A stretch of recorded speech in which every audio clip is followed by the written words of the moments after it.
রাঙ্গুনিয়ায় খালি দুটা সমস্যা, এক হচ্ছে মাদক, দ্বিতীয় হচ্ছে বালি।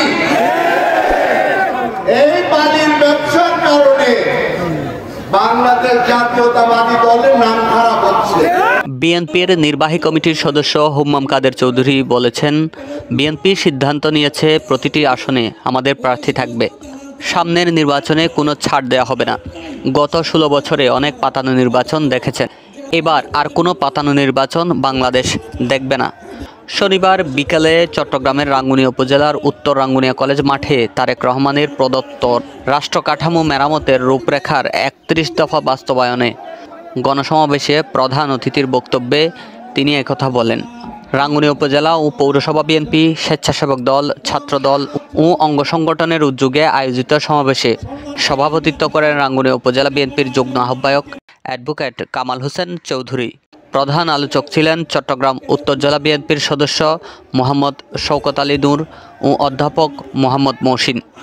বিশেষ অতিথি ছিলেন চট্টগ্রাম উত্তর জেলা যুবদলের সিনিয়র সহসভাপতি ইউসুফ চৌধুরী, উপজেলা বিএনপির যুগ্ম আহ্বায়ক কাজী ইলিয়াস শিকদার, রাঙ্গুনিয়া পৌরসভার যুগ্ম আহ্বায়ক হেলাল উদ্দিন শাহ, মোহাম্মদ মসিউদ্দৌলা, এখতিয়ার হোসেন, ওয়াকিল আহমদ, চট্টগ্রাম উত্তর জেলা বিএনপির সাবেক যুগ্ম সম্পাদক সৈয়দ ফজলুল হক মিনা, সাবেক পৌর মেয়র নুরুল আমিন তালুকদার, সাবেক ইউপি চেয়ারম্যান জাহাঙ্গীর আলম চৌধুরী, মোহাম্মদ হোসেন, চট্টগ্রাম উত্তর জেলা ছাত্রদলের সিনিয়র সহসভাপতি আনসুর উদ্দিন, উপজেলা স্বেচ্ছাসেবক দলের আহ্বায়ক আশফাকুল হক ফারুক, উপজেলা ছাত্রদলের আহ্বায়ক আবু বক্কর সহ আরও অনেকেই। সঞ্চালনা করেন উপজেলা যুবদলের সিনিয়র যুগ্ম আহ্বায়ক মাকসুদুল হক চৌধুরী, উত্তর জেলা ছাত্রদলের সহসভাপতি ফারুকুল ইসলাম, উপজেলা ছাত্রদলের সদস্য সচিব হেলাল আহমদ।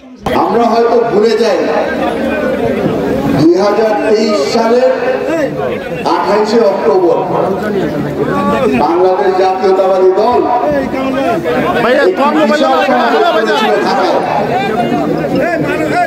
যে সমাবেশ ছত্রভঙ্গ করে দেয় ফ্যাসিস্ট আওয়ামী লীগ, গুলি চালায় আমাদের অনেক ভাইরা, আমার অনেক মুরব্বীরা আহত হয়।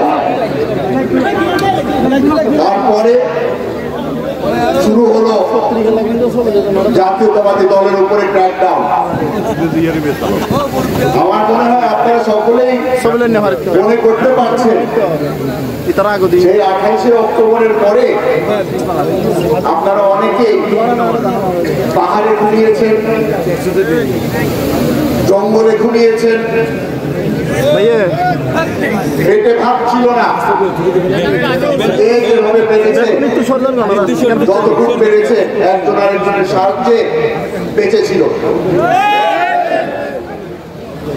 সবার ধারণা যে বিএনপির নেতারা বেশ আরামে ছিল। আপনাদেরকে আমার ব্যক্তিগত অবস্থানটা বলে দিতে চাই। 28শে অক্টোবরের পরে আমি নিজে একটি কনস্ট্রাকশন সাইটে ঘুরিয়েছিলাম। অবস্থা ওরকমই ছিল। কখন হামলা হয়, কখন আবার গুম হতে হয়, কারো কোনো ধারণা ছিল না, সকলেই ভয় ছিল। আপনাদের সকলকে আমি বলে দিতে চাই,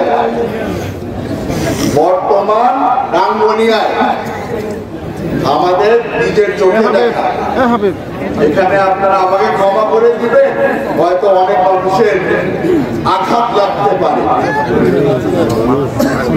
রাঙ্গুনিয়ায় খালি দুটা সমস্যা, এক হচ্ছে মাদক, দ্বিতীয় হচ্ছে বালি। এই বালির ব্যবসার কারণে বাংলাদেশ জাতীয়তাবাদী দলের নাম খারাপ হচ্ছে। আমি আবেগে এসে বলেছিলাম এই বালির ব্যবসা বন্ধ করে দিল। পরে আমাকে বলা হলো আমি তো এখন নেতৃত্ব দিচ্ছি না, তবে যেদিন দিব ওয়াদা করছি এই বালির ব্যবসা আর থাকবে না। বাংলাদেশে অনেক ব্যবসা আছে, বৈধ ব্যবসা অনেক আছে।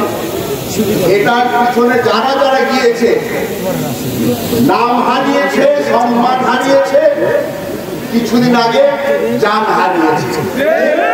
এই ব্যবসা আর দরকার নেই। সম্মানিত আব্বাস হোসেন আফতাবের তথ্যচিত্রে আরিফুল হাসনাত, রাঙ্গুনিয়া 24।